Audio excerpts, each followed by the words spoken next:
Let's talk about my favorite subject, the 49ers.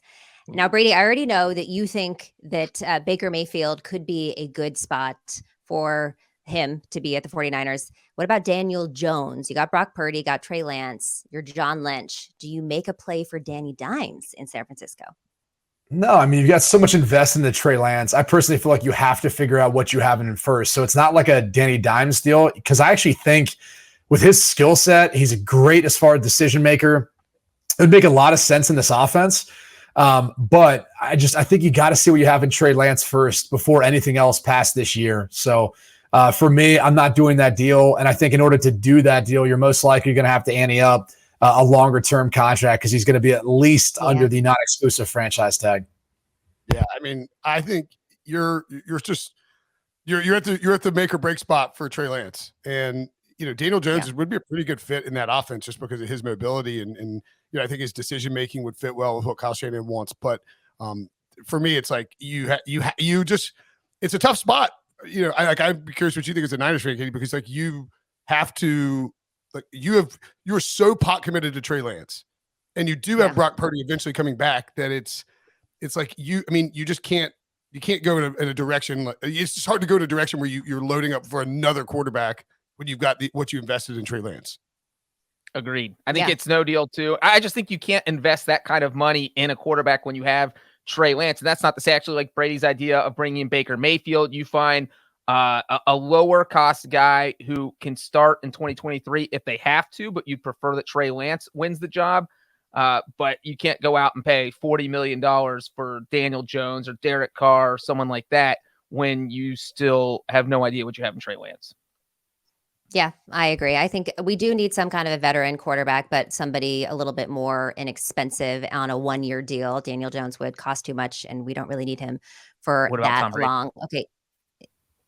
The Tom Brady thing, people kept saying over and over again, Tom Brady is coming home. Tom Brady. The Niners had no need for Tom Brady. We have Brock Purdy. What about this year? Well, first of all, he's retired, so that's we've done plenty of Brady retired podcasts. Are we? This guy, who knows with this guy? He's doing underwear photos. Brady's not retired until the 2023 season kicks off.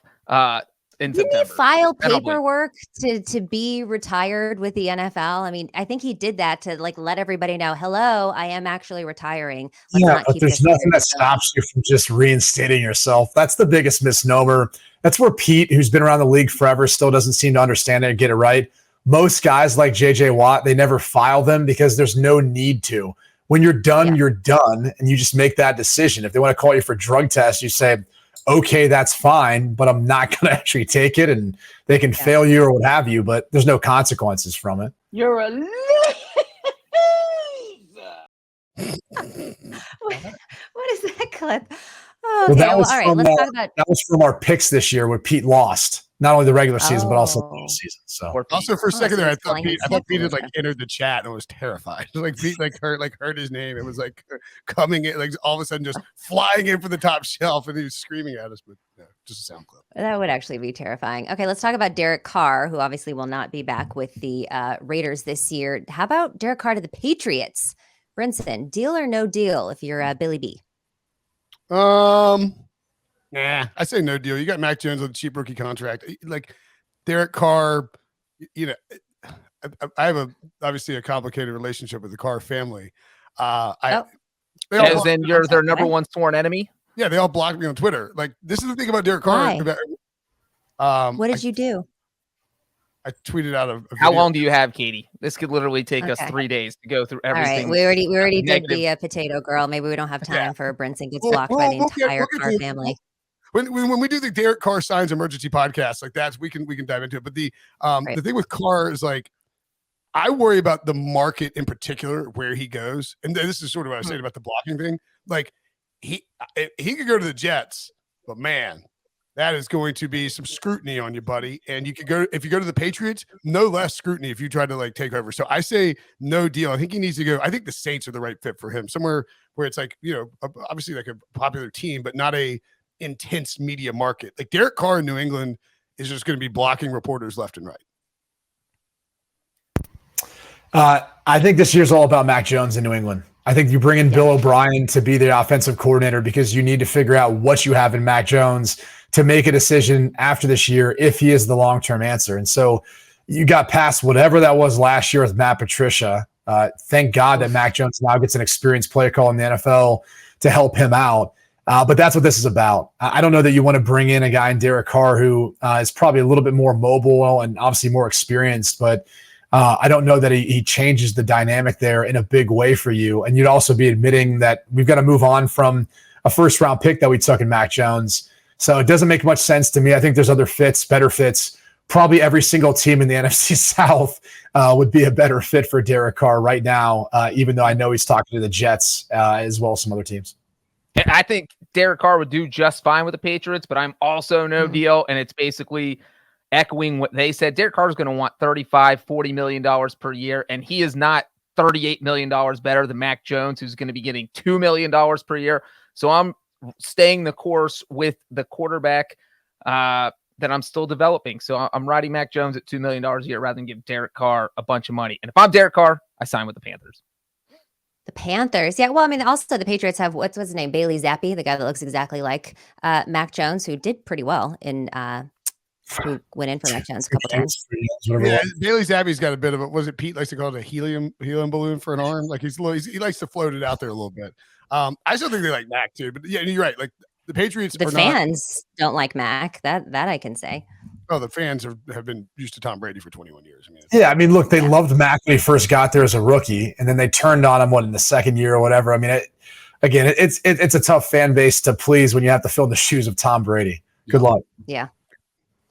Well, now let's talk about this guy. Oh, Jimmy Garoppolo to the Colts. It's a handsome bobblehead. I feel less handsome whenever Jimmy's photos are up. Well, yeah. I mean, and when I'm around Brady, man. Well, but you're the most handsome person in Cleveland, right? Ohio? What was it? Cincinnati. Yeah. Could you imagine Jimmy Garoppolo and Jim Irsay partying together with those two? That'd be a good time. That'd be a blast. As much as I'd love to entertain this dream, I don't see it, right? Like, this is another team that's kept going the veteran quarterback route and have had varying degrees of success. I'm not sure Shane Steichen is going to be looking at this saying, yep, that's what I want to do, especially when you have the number 4 overall pick as it currently stands. This is one where you say, we need to rebuild. Let's go through the draft. Let's go find whoever that is, whether it is Bryce Young, who, by the way, just measured in at 5'10.5" officially at the combine. And he will be under 200 pounds in weight, which would, I believe, be the first quarterback that's taken who's sub 6 foot and sub 200 pounds in the first round since 1982 Jim McMahon. So a little historic if Bryce Young is to be taken where everyone thinks he's going to go. But I digress. Whether it's Levis, whether it's Stroud, whether it's Bryce Young, Anthony Richardson, whoever it may be, that seems to be more the direction the Colts want to go. Jimmy Garoppolo, to me, I think could be in a lot of different places. But if Rodgers goes somewhere else besides the Raiders, that would be the perfect fit. You've got a system you're very familiar with, Devontae Adams, who's a great number 1 wide receiver. That would make a lot of sense for me for looking for a place that I think he could jump in right away and be effective. I was trying to Google to see if Jimmy Garoppolo plays any musical instruments, because I think that's the number 1 quality of any quarterback who goes to the Colts. You have to be able to jam out with Jim Irsay, and you got to wear cowboy hats and lean up against trees. That's right. Can you cover or not? I can't find anything. I can find a spot where I can see a singing on stage, but at a concert with Richard Sherman. That's all I could find on. And I had to go to like Pinterest to find it. So yeah, it's something. I don't know that he's a fit for Jim Irsay's band. So I agree with Brady. I think the Raiders, if Rodgers doesn't go there, really are like just such an obvious landing spot for Jimmy G. And I think look, that face, that handsomeness in the silver and black. Dreamy. It's a lot. The Raiders do feel like the best fit, but as far as the Colts go, I would just say I don't hate it. If he's willing to take a 1-year deal and they say, look, man, you might start if you beat out the guy we draft, but you're just going to be a bridge quarterback at best, and we're getting rid of you after 1 year. If he's willing to take that, then I'll do the deal. Otherwise, he should sign with the Raiders. Wait, you think Jimmy Garoppolo to the Raiders? No. Well, Jimmy to the Raiders would be a good fit for Jimmy, but the Colts, well, the team we were talking about, I would say that if he's willing to take a 1-year deal with them and be a bridge quarterback, that that it would be an interesting fit for him. I don't think he is. I don't think he wants to take another 1-year deal. Yeah, I mean, it's probably. I mean, that's fair, given that, like, with the way all the San Francisco stuff where he's constantly being yo-yoed in and out. He wants to just be the guy because he's not he's not old. Still a good quarterback. Yeah. I mean, he's just injury prone. That's I think. And McDaniel's, I would like to see him with the Jets. I think he'd be great there. Jets, Jets. Would you become a Jets fan here in New York? Would you become a Jets? Would you become like a semi-Jets fan? Wait! You just want him in New York so you can go watch him play at the Jets, don't you? Well, here's the thing. One, I'm a 49ers fan above anything else. So like nothing comes, I loved Brock Purdy this season. He was a big one for me. I keep looking down at Jimmy Garoppolo as I'm sorry, I have to have this conversation. But yeah, I would be happy for him at the Jets. I just want him to, I think there's some good weapons there. They have a good defense. Obviously, he has a good relationship with Robert Saleh. I feel like that would be a good place for him, a nice franchise. I could see him living well in New York City as well. But yeah, I mean, I've come to terms with the fact that he's not coming back to the Niners. I think Jimmy would live pretty well in Las Vegas or New York. I think that would be a solid fit. I would think Las Vegas, based on his dating history, might make some more sense. Almost too much. At least he takes him out to a nice dinner in Beverly Hills. That's all I'll say. Not everybody. I'm just saying it would be like giving me getting a job at a brewery. Like, I don't know. It might be too much at once. Maybe for too much. Las Vegas. Makes too much sense. I would also like to clarify that John Breech was actually Mr. Greater North Cincinnati 2008. He was not Mr. Ohio 2008. It's still an honor. 2008. So you even had your own year wrong where you were that. Yeah. And he was actually the runner-up to Mr. Greater North Cincinnati. Brinson, how do you know so much about this? Yeah, is that like Covington area? We were talking here, Breech. I like to Google Breech's. That's Southern Cincinnati, Brady. I spent Come on. Covington's in Kentucky. It's not even in Ohio. I know, but it might as well count as part of Cincinnati. They're right there. Oh, I was going to say, is that the dig because of actually Kentucky? Brady's a known Kentucky Gator. That's not true. I have family in Lexington. What are you talking about? Yeah, so you hate that family. The truth is coming out. I hear it. Oh, I just saw them recently. I went back to what was the big horse race they just had there? God, it's escaping my mind right now. We went down to Keeneland. It was awesome. Keeneland, by the way, is like one of the greatest sports venues you can find. What is that, Jimmy? That most people have never been stage. Yeah, Jimmy's rapping. Oh yeah, drop that in Slack. That's Jimmy Garoppolo in Las Vegas. It's with I Nelly. don't know. This is a vibe. I feel like he could maybe jam out with Irsay. I don't know that Irsay is not singing this type of music. I don't know. We could see Jim Irsay cover like Hot in Here. Do like a little country version of Hot in Here. I can see that with Jimmy G rapping it. Where is this? This is in Las Vegas? Probably, which is that was in Las Vegas. All right, let's get this train back on the track. Obviously, anytime we talk about Jimmy G, I tend to go left here. But last, but certainly not least in these hypotheticals that we're talking about, Tony Pollard to the Giants. This past year, Pollard rushed for over 1,000 yards, added nearly 400 more through the air. Would this be a good move for the Giants? I'll start with you, Brady. No, as I said before, why would you give up on Saquon Barkley to bring in Tony Pollard, who doesn't have as much equity built up within your organization, who's probably going to be trying to look for, if he hits the free agent market, similar money? I don't know that he leaves the Cowboys anyway. I think they could potentially use the tag on him.